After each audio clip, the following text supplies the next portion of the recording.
Imagine this. You stand at the edge of a cliff, wind clawing at your clothes, staring into a chasm so vast it swallows sound. Below, the jagged rocks promise annihilation. Behind you, a forest burns, flames devouring everything you've ever loved. Your pulse hammers, your breath turns shallow. There is no escape, no rescue, no time. Now imagine a voice cuts through the chaos. You are free. This is not a lie. It is a paradox. The fire behind you is your ambition, your hunger for control, your desperate need to make life bend. The cliff is reality, unyielding, indifferent, absolute.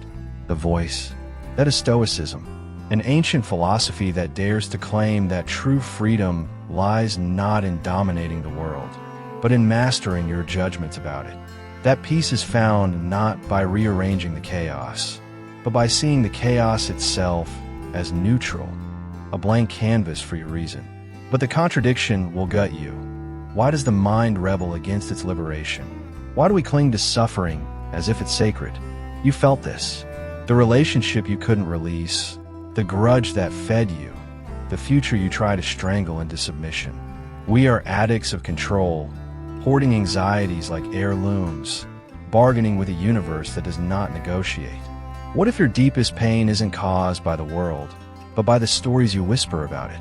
What if happiness is not a condition to achieve, but a lens to choose? And what if the ultimate rebellion against a chaotic world is not defiance, but equanimity? This is the Stoic gambit, a philosophy forged in fire by enslaved people, emperors, and exiles. It does not coddle. It demands you confront the humiliating truth. You are not the protagonist of the universe. The cosmos does not care about your promotion, your divorce, or the stock market. Your power lies not in forcing life to obey, but in refining your capacity to perceive. But here's the hook that will drag you deeper. If this is true, why does it feel like surrender? Why does the thought of releasing control terrify you more than the cliff's edge? Because Stoicism is not passive. It is volcanic. It requires you to incinerate the lies you've mistaken for identity. I am my pain. I am my achievements. I am what others think of me. The cliff remains. The fire spreads. But the voice insists. You are free. Do you jump or burn? You're already in chains. You just don't feel them. We are conditioned to worship our suffering. From birth, we're handed scripts. Achieve, acquire, be loved, be remembered, and told these are the keys to freedom. But the tighter we cling, the more the script becomes a cage. The fire at your back, you were taught to call it purpose. The cliff's edge, you were warned to name it failure. Society, family, even your neurobiology conspires to keep you dancing in the flames. The child throws a tantrum when the tower of blocks collapses. The CEO rages when the market crashes. Both are following the same primal script. If I fight harder, scream louder, grip tighter, the world will obey. This is the first lie, the delusion that our anguish is a tool to bend reality. Epictetus, born a slave, sliced through this fallacy. We suffer not because of events, but because of our judgments about them. Yet here's the trap. The human brain evolved to believe judgments feel like facts. When your partner leaves you, the raw event is neutral. A person walked out a door. But the mind, frantic to justify its pain, weaves an epic. I am unlovable. Life is cruel. This cannot be borne. We mistake this story for truth, then wage war to fix a reality that needs no fixing. Why? Because control is dopamine. Each time you obsess over a problem you can't solve, a parent's disapproval, a politician's lies, your brain gets a hit of false agency. At least I'm worrying, it whispers.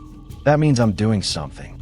You become a rat pressing a lever that never delivers food, yet starving to death because the ritual feels like sustenance. Seneca, the philosopher-statesman, wrote letters to his friend Lucilius from the belly of Nero's corrupt empire. We are addicted to our existence, he warned, even when it devours us. Modern psychology confirms this. The hedonic treadmill, forces you to run harder for the same scraps of joy. Social media algorithms exploit your fear of invisibility. Capitalism sells you products to fix the anxiety implanted. You are caught in a feedback loop of fabricated needs, each layer of desire cementing your servitude. Even your self-help mantras, hustle harder, manifest abundance, are just prettier chains. But the deepest chains are neurological. Your amygdala, that prehistoric alarm bell, hijacks your cortex at the first whisper of threat. A missed email becomes a career death sentence. A stranger's frown becomes social exile. You are ruled by a brain that needs catastrophe to feel alive, a relic from when survival hinged on seeing predators in every shadow. Stoicism calls this propatheiai, the primal, involuntary reactions that hijack reason. Marcus Aurelius, Emperor of Rome, fought this in his Meditations. You have power over your mind, not outside events. Realize this, and you'll find strength. Yet society trains you to do the opposite, to treat emotions as identity, to wear stress as a badge of honor, to conflate feeling with being. Here's the philosophical poison no one wants to swallow. Yourself is a fiction, a story stitched together from other people's expectations, synaptic habits, and cultural myths. The Stoics called this the proeresis, the false identity we mistake for our core. When someone insults you, they're not attacking you, but the character you've spent years constructing. Yet we protect this fiction like a god. Why? Because its destruction feels like death. To admit, I am not my job, my trauma, my reputation, is to leap into existential vertigo. So, we cling to labels, even when they strangle us. The depressive clings to sadness because it's familiar. The people-pleaser worships approval because it's easier than facing their emptiness. Epictetus, whose leg was snapped by a cruel master, spat truth. You are not your body. You're not your status. You are your judgments. But society screams the opposite. Instagram conflates your worth with likes. Corporate culture ties your value to productivity. Even religion often sells salvation as a transaction. Pray this way. Earn your place in heaven. So, we build altars to our fragility. Therapy becomes a shrine to healing your inner child, without teaching the child to outgrow itself. Mindfulness apps peddle calm as a product, not a radical reordering of perception. We've commercialized the symptoms of our sickness and called it cure. Imagine two doors. Door one. Walk into the unknown, where nothing is guaranteed. Not love, not success, not safety. Door two. Stay in a burning room, where at least the heat proves you're alive. Most choose door two. Why? Because pain is a permissive master. It asks nothing but your submission. Stoicism, by contrast, demands everything. Your ego, your cravings, your most cherished narratives. This is why we resist. Not because we're weak, but because we're terrified of our potential. Nietzsche, though no Stoic, grasped this. Most humans prefer to will nothingness than not will at all. We'd rather will ourselves into misery than face the void of uncertainty. But the Stoics offer no salve for this fear. They offer a sword. Seneca again. You cry to heaven, but heaven's help was always within you. The sword is virtue, not piety or kindness, but the iron discipline to see the world as it is, then act with reason, to stare into the void and say, this too is material for my will. You wake to the hum of your phone. Notifications swarm like wasps. News alerts, calendar reminders, a friend's vacation photos. Your chest tightens. You scroll, click, refresh, but the void expands. By noon, you've numbly argued online with a stranger. By midnight, you're drowning in a riptide of what-ifs. What if I fail? What if they laugh? What if I'm not enough? This isn't a bad day. This is the architecture of modern life. Your brain is a relic in a digital age. Evolution hardwired you to chase acute threats, lions, droughts, rival tribes. But today's threats are abstract, endless, deadlines, social comparisons, climate doom. Your amygdala, that ancient sentinel, now interprets emails as existential crises. Cortisol floods your bloodstream daily. You exist in a state of chronic pre-traumatic stress, haunted by disasters that never arrive. Stoicism diagnosed this millennia ago. Marcus Aurelius wrote, "The soul becomes dyed with the color of its thoughts." Yet society feeds your dread. Algorithms amplify outrage because fear hijacks attention. News cycles monetize despair. You're trapped in a loop where feeling powerless becomes being powerless. The result? A paralysis of agency. You doom scroll instead of act. You ran instead of reason. You become a spectator to your unraveling. Walk through any city. Billboards scream scarcity.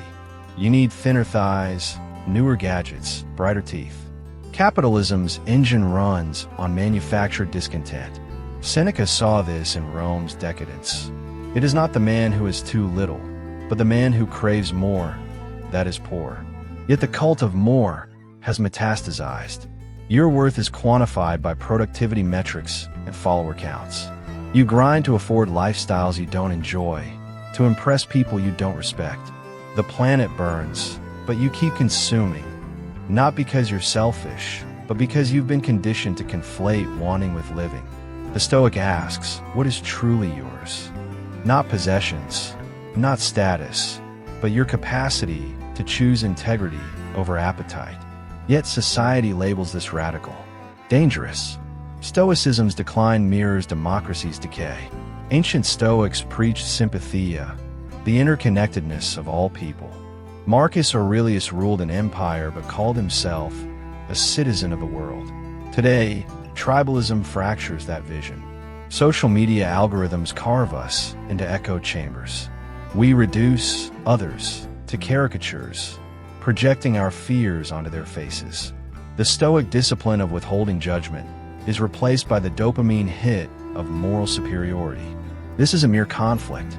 It's epistemic collapse. When two people see the same event, a protest, a pandemic, a war, and hallucinate entirely different realities, truth becomes a weapon. Reason is dismissed as weakness.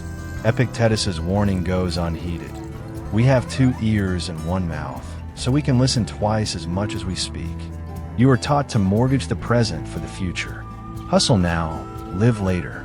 But later never comes. Seneca lamented, "Life is long if you know how to use it." Yet the average person spends 6 years of their life shopping, 11 years staring at screens. You mistake busyness for purpose, nostalgia for meaning, distraction for peace.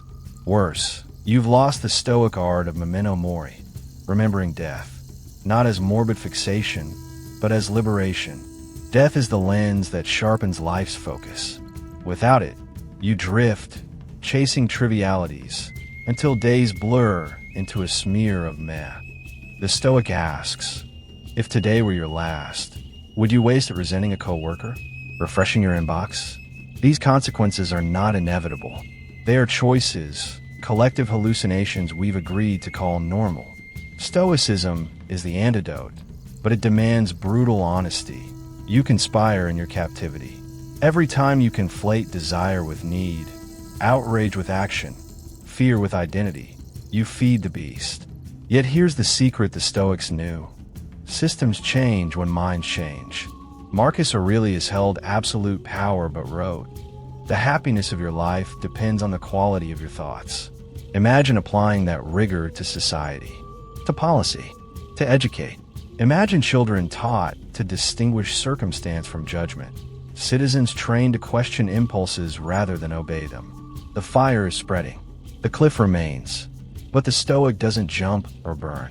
They turn and walk through the flames, not unscathed, but unconquered. The voice whispers again, "You are free. This time, will you listen?"